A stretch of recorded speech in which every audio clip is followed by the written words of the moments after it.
Hi everyone, my name's PK and here I have Marce Osorio. She is an amazing, amazing woman. She's obviously I'm very proud to say a client of the Property Investment Accelerator, a relatively new migrant into Australia from Colombia, from South America. And, she's been part of my Facebook group for a long time. She decided to do my course, but every week she tunes into the mentoring calls. Every week she's engaging with the community, asking questions. She's had so many blockers. She's had so many dead ends in her property investment journey because she's not actually a permanent resident just yet. So in this episode, though, I want to really dive deep and share how she's bought two amazing properties. The first property, right? These are established properties, fantastic properties. The first one is in regional South Australia for $295,000, 1,000 square meter block. It's 330 rent right now, but market rent, when the current lease expires, will go up to 380. So the yield will be terrific, and it's got subdivision potential as well. And the second property she's bought in regional Queensland, once again, she's saying it's a beautiful house. I'm reading her notes here. It's got like really a lot of potential.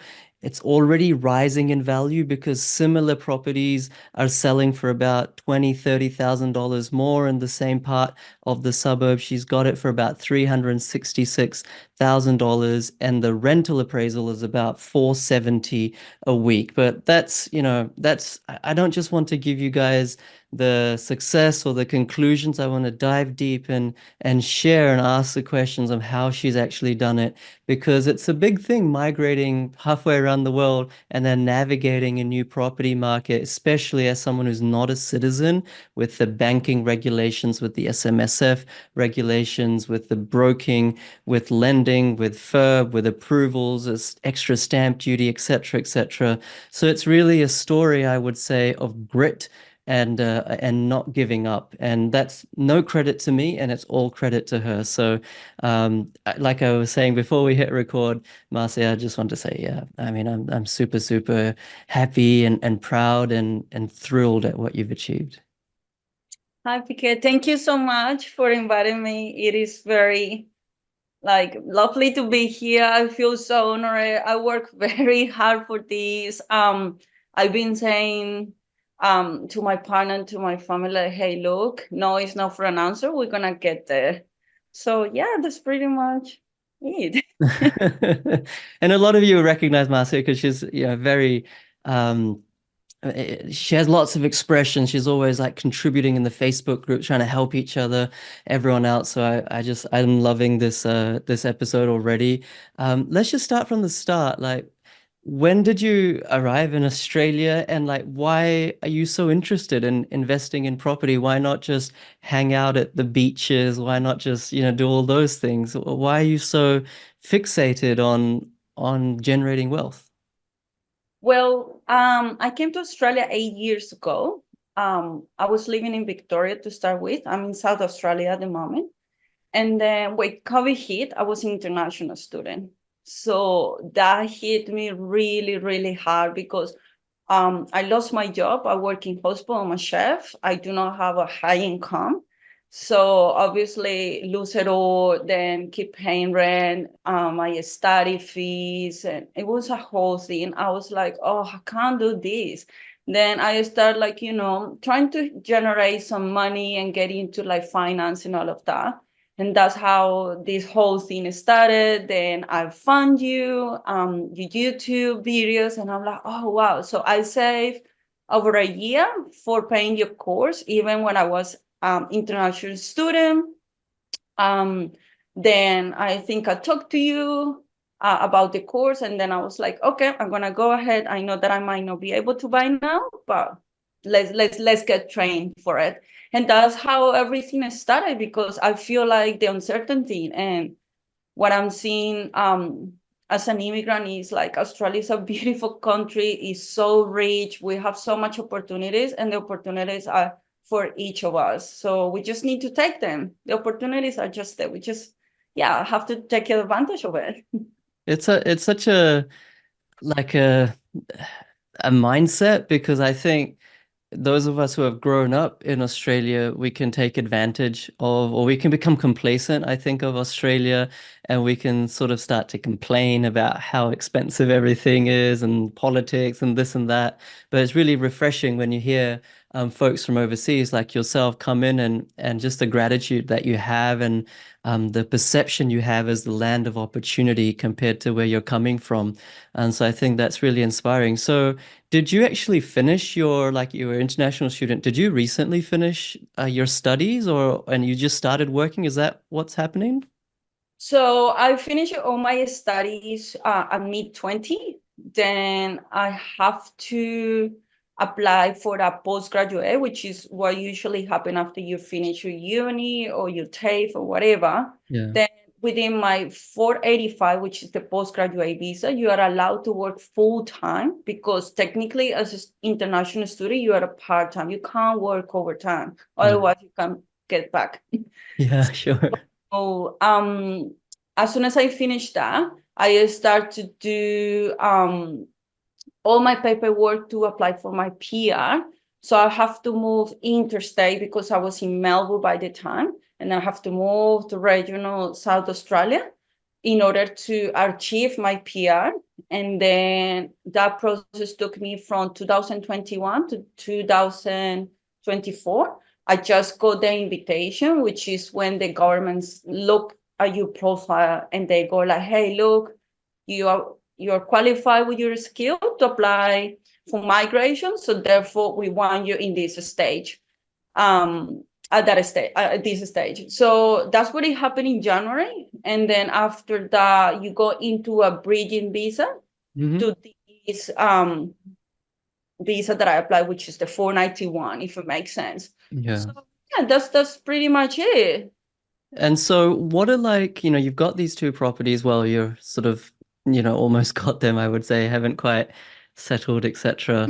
Um, What's been the process like? I know we were talking about this before, in terms of getting approval to buy established properties, because typically folks who aren't permanent residents, they can only buy new properties, or I think if they do want to buy established properties, it has to be the principal place of residence. But there's a whole bunch of like rules around it. Of course, there's extra stamp duty to pay for non-PRs in most instances. And not all banks will give, Mm. loans. So could you take us through perhaps the biggest struggles that you've faced? Because I know you've also gone to different mortgage brokers for advice, different professionals for advice. What are the main challenges you faced and how did you overcome them? Because I think there'll be many people in your shoes that will want to know. Right. Let me be honest, in this sense, like it's quite difficult, it's very hard, it's very, very like mentally draining. But if you know your goal, you will get there. That's the main thing.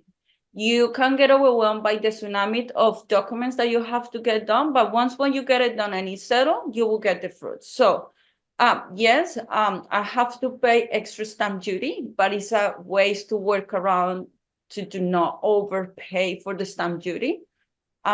Two, I've seen it with so many of my friends and acquaintances. Like, I got the advantage, yes, of not being like fully permanent resident, but my partner is an Australian citizen, which is a great advantage of it because property investment wise, under the lender's like perspective, we can share the loan amount because we have a strong relationship, and that's how the other part comes out of it. So we have to show that our relationship is genuine if we are in a relationship de facto, to show that to the banks that I'm interested to actually stay in Australia. So therefore they can like actually have a look at my file. So that's Yeah. the first thing. Like, yes, you can do it as a TR, as a temporary resident, or even, I mean, a bridging temporary resident. I haven't got my fully granted visa. That's to start with, which is a lot.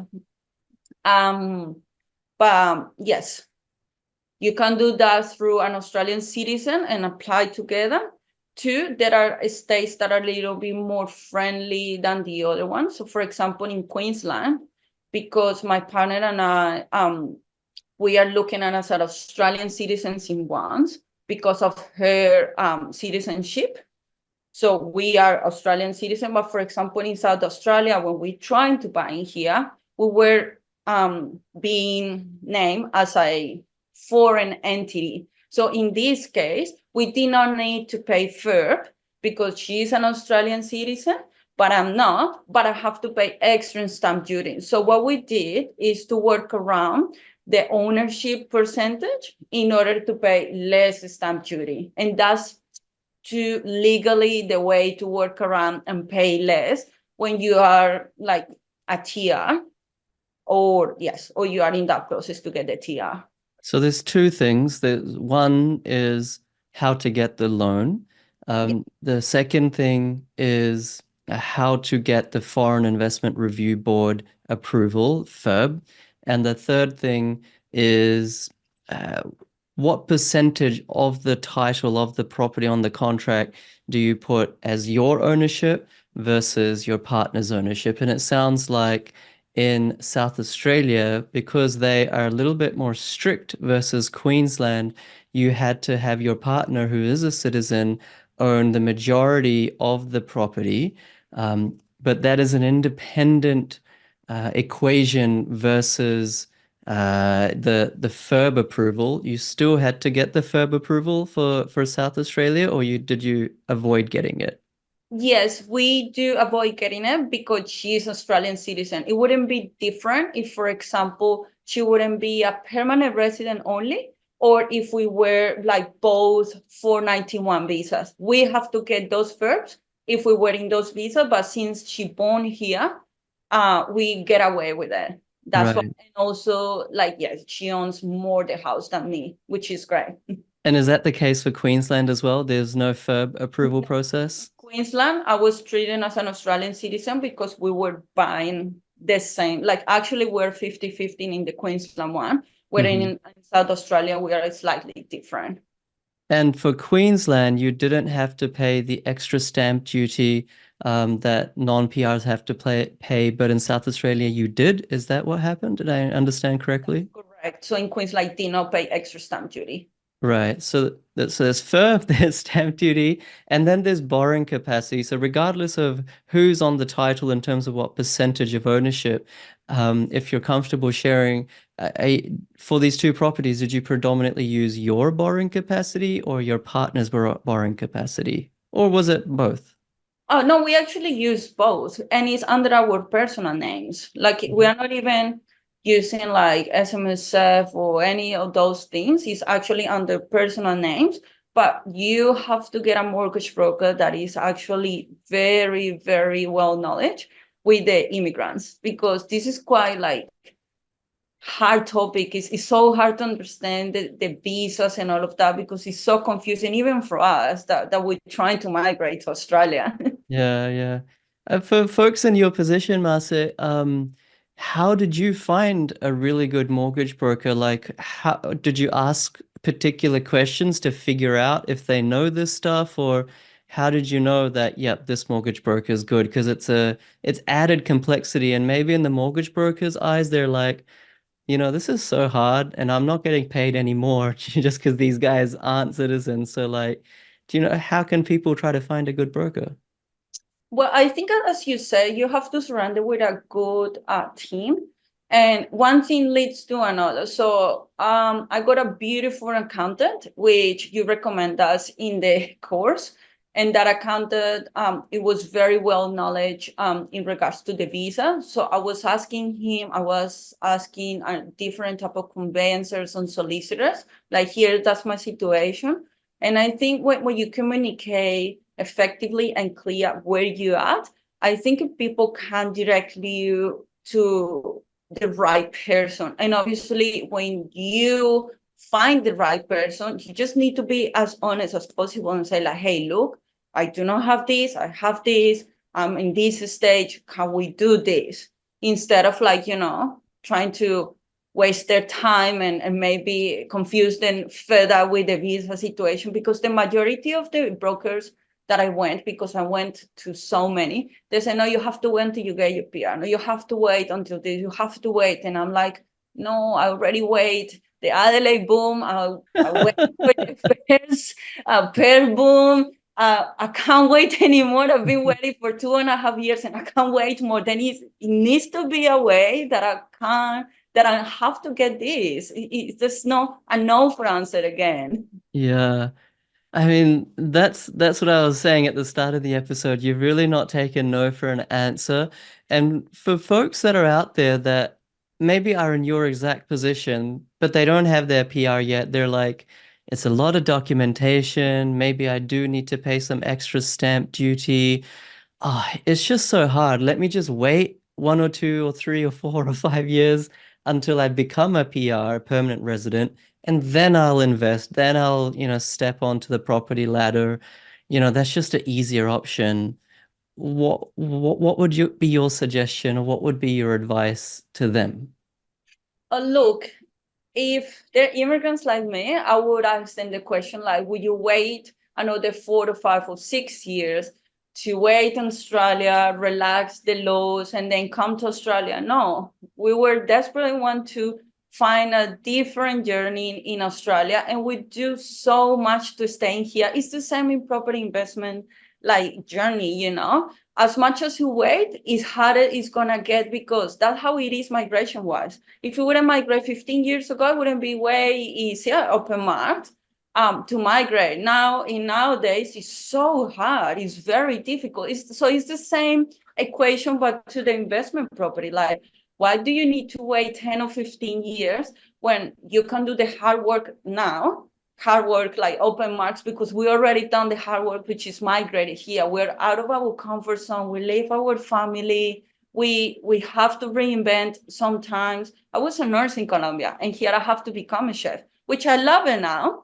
But look, it's not the end of the world. Sometimes we take the life too serious, and we do not consider how lucky we are that we can start 1, 2, 3, 10 times and still be able to achieve whatever we want here in Australia. That's amazing. So that's why I encourage every single one, like, invest now, whether you have to pay, I don't know, 5 grand, 10 grand, whatever. But believe me, we spend more money in our studies that we not even realize. And we couldn't buy, the majority of immigrants, like a house outright. And we're not even aware of it. And now we want to be like little bit whingy, like, we have to pay 15 extra or 20 extra. No, like, we already do the hard bit. So yeah, that's my mindset. That's what I think it is. And that's why for me it was important to start now, because as I don't know, you said, many people said it, like, sometimes yes, it's the time in the market, but also is the right timing in the market. And I think this is a great time. It is amazing. So yeah, I just see opportunities everywhere in this 2024.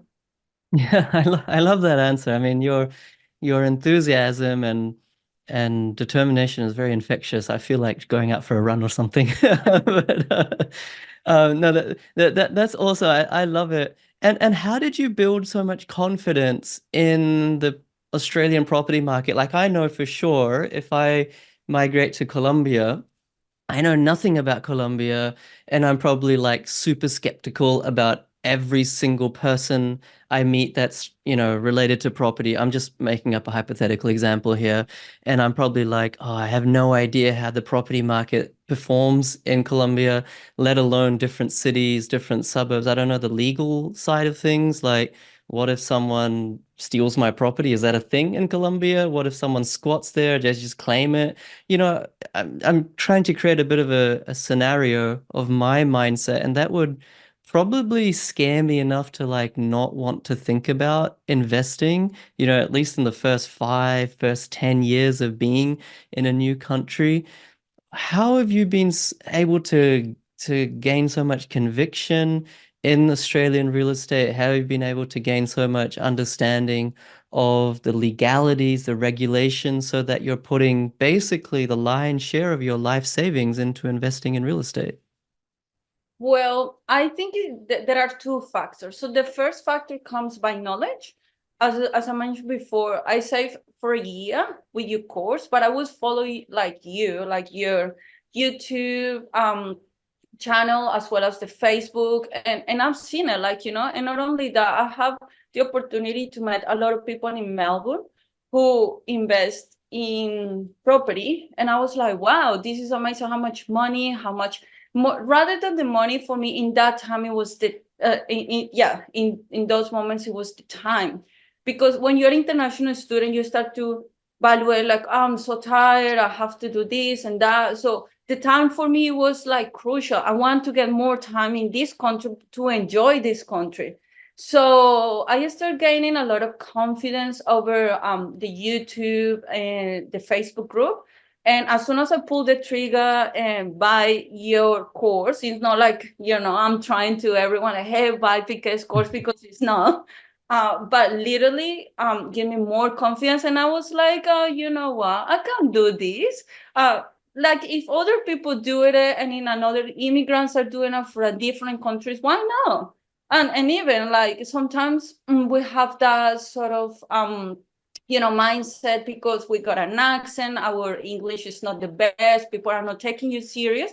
And yes, in fact, some people didn't take me serious. And as soon as I start talking with knowledge and every single thing that you teach us in the course, they start like, oh, actually, she knows what she's talking about. So that's how I think I built up the confidence. And obviously talking with a lot of people that it was involved, that even it wasn't part of your course. And I was like, great, I think I know a bit. I have to learn more. I'm just learning, but this is a good study. So yeah. Mm, yeah. No, I honestly like when you win, I win. Like when my clients or even community members, when you guys get results, I genuinely feel it to be a victory for me. I just want to deep dive a little bit on like maybe not the language barrier so much, but like perhaps culture barrier, or when you're talking with sales agents trying to get deals, ask about different properties, and they figure out that you're not actually a permanent resident. Did that turn them off? Were they like, oh, this is a time waster? Or like, was that process like difficult? Because I always feel this was a big change, something new, property investing changes always like really hard at the start. Then it becomes like sort of messy in the middle. And of course, at the end, it's beautiful, but you have to get through the start and the middle. What was that like in terms of talking with sales agents and things like that? Well, to start with, I don't think that you have to disclose everything. You have to be as well like a little bit strategic and smart how you talk, and you have to charm people, Like you don't like you try to be yourself. You don't need to be like over the top, but you don't need to be like freaking out because they're going for business, so are you. So we are in the same boat and sort of like they wanna sell the property, we wanna buy. It's a good deal for both of us. So that was my first thing. Like, I'm gonna go there and say, like, hey, usually I didn't have any property, and I was like, hey, I'm a professional investor, and I was already like picture myself with so many properties that putting yourself in those shoes is giving you 100% the confidence to talk to them. And then I'm never say like, hey, I'm not a PR, I'm looking for a property now, because Yeah. even if you're a citizen, you don't go like, hey, I'm PK, I'm a citizen of Australia. Like, you just go like, hey, I'm PK, I'm looking for a property, and you Yeah. just go from there. And so I think that's very important. You have to be careful what you say, what you don't say, what you have to be super naked with your information, or your team. Your conveyancer, your mortgage broker, your accountant, they are the one that needs to know you from the beginning. Uh-huh. Uh-huh. Yeah, well said. I like that how you sort of imagined or visioned yourself. Like, I don't know if that's a real word, but you thought of yourself as already a professional investor and like sort of with that mindset and with that confidence and sort of broad chest, so to speak, you approached matters. That's really cool. I think you mentioned before you hit record as well that there was a couple of banks or some banks that like a little bit more favorable towards lending for non-citizens or non-PRs. Are you able to share which those banks are? Because I'm sure other people are watching will be super curious. To be honest, I really don't know. Is my mortgage broker the one who knows because he's the one who is going for it? But Uh-huh. for example, there were some banks, on the other hand, that were very strict with us. And it was like ANZ, the one he was like, that bank is super strict, and they not looked at me. They go like, not even like, when you're a permanent resident, we can talk. Okay. But yes, I can't give you that answer. Sorry. It's No, my that's okay. I was just curious. At least maybe not ANZ. I know CBA is quite good with like expats in Australian expats abroad, but I don't know what their policy is. With temporary residence or bridging visas and things like that. One question I wanted to ask you as well, Marce, was you've been in the Facebook group a lot and you've seen the conversations there and you've seen how I guess the mentality of different types of people. There's the mentality of someone who's like, I don't want to say know it all, but they know a lot and they're always like clinical and it's like good for you, keep doing what you're doing. And then on the other side of the spectrum, there are folks who are like asking very newbie questions, and that's fine as well. But a lot of the time people are super hesitant. They're always asking, is there a recession around the corner, a mortgage cliff? What if inflation goes up again? There's a lot of fear mongering in our environment, in our ecosystems, online, at work, in our societies and communities that kind of really prevents people from having conviction in their own goals.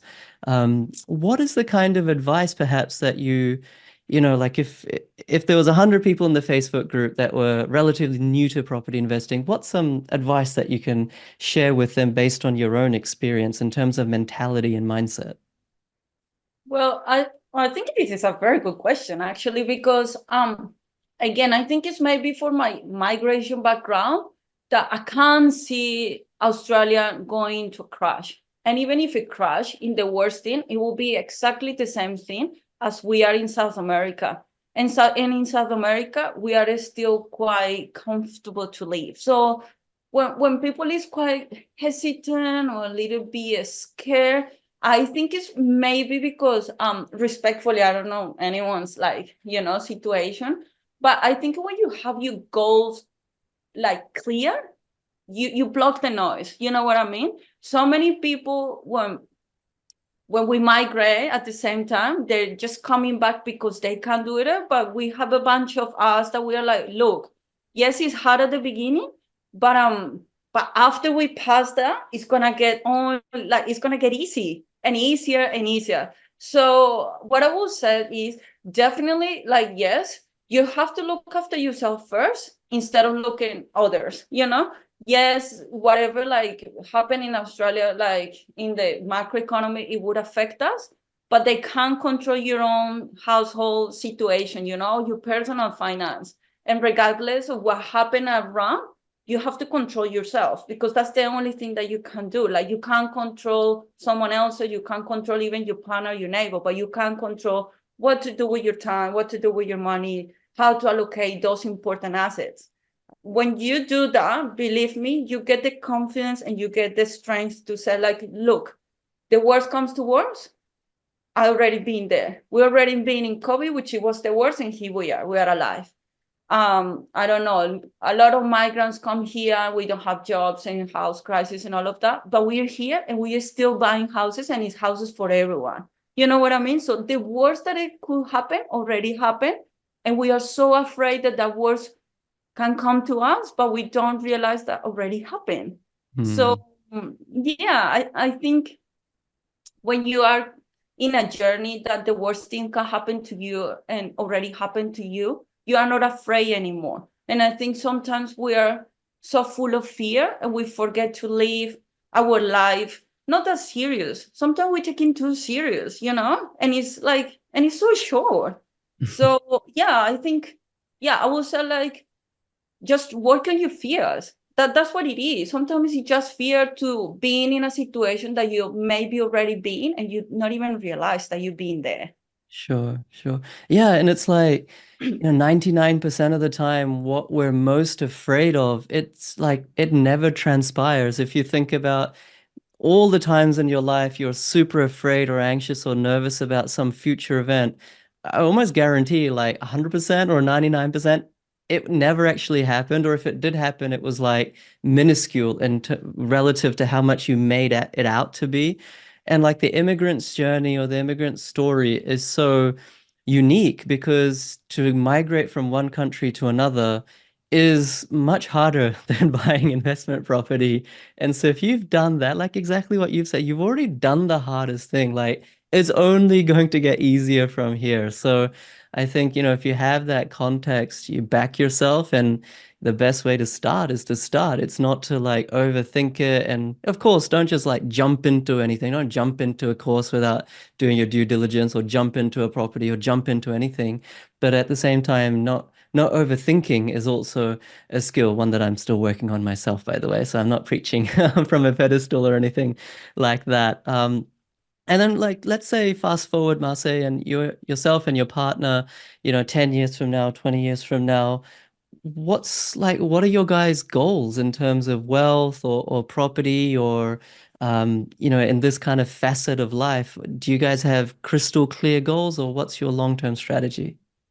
Well, our strategy at this stage obviously is accumulation phase, which is fun. It's amazing. Believe it or not, it's stressful, but I learned to enjoy this process. It's amazing, it's amazing. Like you go home, you share data, and you're like, what about this house? That's cute. And people don't realize, and they go like, oh no, this house and this and that. When you come to the other side, I don't know, you tell me, you're like, oh, now what? Like, we don't have this sort of like excitement. Oh, I got my offer approved, So the first thing is in accumulation phase and enjoy this process. Secondly, as soon as we are financially free, or not even financially free, because our end goal at the end of the day is to control our time and finance. And sometimes people are there and they don't realize, and they keep working so hard, so hard, so hard, and they don't stop to look and say like, Hmm. okay, I'm actually don't need to do this. So yeah, so we want to have the sort of facility to use our time and money in the way that we feel passionate about it. And one of our main goals for both of us is, because we are so keen on migration and refugee side of it. My partner is a teacher and she loves to help people like me. I came to Australia with no English, and it's so hard to communicate. It's a lot of distress. And then all the way through to here that I'm able to communicate, and buying property is huge. So I want that for people that actually feel scared of the language. So we want to build up sort of like a community where we be able to encourage them to pull the trigger and say, like, even if I say 1 or 2 words, just give it a crack. The worst thing is they don't understand, you repeat it, or you show the Google translator. That's it. So Yeah. that's one main thing. And the third one, I would like to support a lot of my community back in Colombia. I think it's a lot of need in there, and that's our future plans. And obviously, if we have more time and more money, which we will, travel the world. Why not? But this is not our priority. That would be, in our second priority. But this is Right. pretty much our priority. So accumulate what we need, get that sorted, and then start to build up what we want, which is like that community and help those people. That's Yeah. so nice. It really shows your heart that your priority is, of course, you can't help someone, from a position of despair or disadvantage as much as you can from a place of abundance and advantage. So I love that, of course, that's what you're going for first, but then your priority is to help these refugees or, like people, your community back in Colombia. That's a higher thing than like traveling the world or something like this. It's really inspiring for me. I think the world needs more people with this mindset, more people with this heart that you have. And there's a saying that consistency is the mother of mastery. And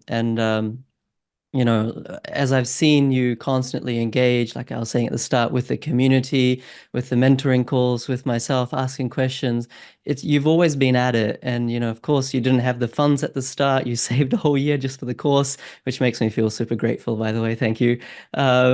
You've just kept on going. You've not taken no for an answer. So it's like, I don't know. It's just, you're just so inspiring. I really like this. And I hope that so many people gain inspiration and so many people gain um, like that resonance you get from someone, it's like, oh, they weren't super rich to start with, and they've done really well.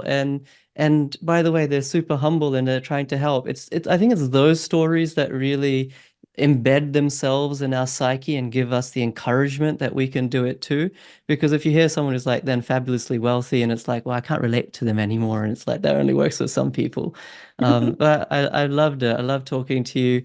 Marcy, was there anything lastly that you want to say and for the benefit of the community before we finish up? 100%. I think the most important thing that I will say today is like, please don't be afraid. We lose more money being afraid to pull the trigger than when we actually pull it, you know? I wasn't afraid to leave Colombia. I was in the top ladder, if it makes sense, in my career. I finished uni, I finished my degree, then I've done so many things over there, and still yet I feel like, I should discover this. And so many people wouldn't, so like, are you crazy for leaving? Or you're like, you comfort zone. But I knew it that when you work hard for something, you will get results. So if everything wouldn't be easy in this case property, everyone would have done it.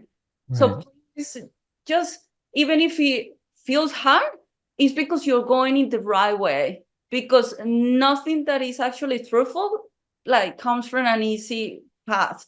So I think that's something that will leave it on people. I I think it's like that. I like that. I'm sure you're making your family and friends and former colleagues and community back in Colombia super proud. I'm sure they're like, yeah, amazed by what you've achieved. Because now I honestly think that, like uh, the discomfort of growth it's actually less dangerous than the illusion of staying the same or the illusion of security. It's like you could have stayed in Colombia and it's like you're fine. You're in the, top, 20% or whatever, and it's fine. But I think who you've become, I don't want to put words in your mouth, but you're probably so happy that you got out of that comfort zone, and it's been hard, it's been challenging, but the best things are, and they're the best things because hardly anyone does it. So I don't know what else to say. So, congratulations. I'm very, very proud of you. Of course, I can't take any credit at all.